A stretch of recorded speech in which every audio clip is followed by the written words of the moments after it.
Latest chika, Donnie Pangilinan, hindi pa ready ikasal? Daradsang tinanong si Donnie and Belle kung nasaang estado na ang kanilang relasyon kay Belle Mariano. Umabot na raw sila ng 5 taon, very stable kami ngayon. We're very happy. Ako sobrang love ko si Belle Mariano. Masayang sagot ng aktor.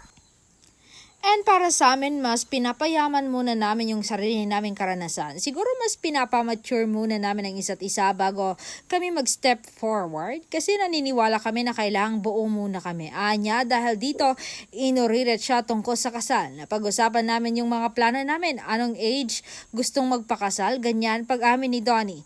Kailan ba ang target ng kanilang wedding? Ako ang sinasagot ko, mga early to mid-30s. Matagal-tagal pa, marami pang kailangang gawin. Pakli ng aktor.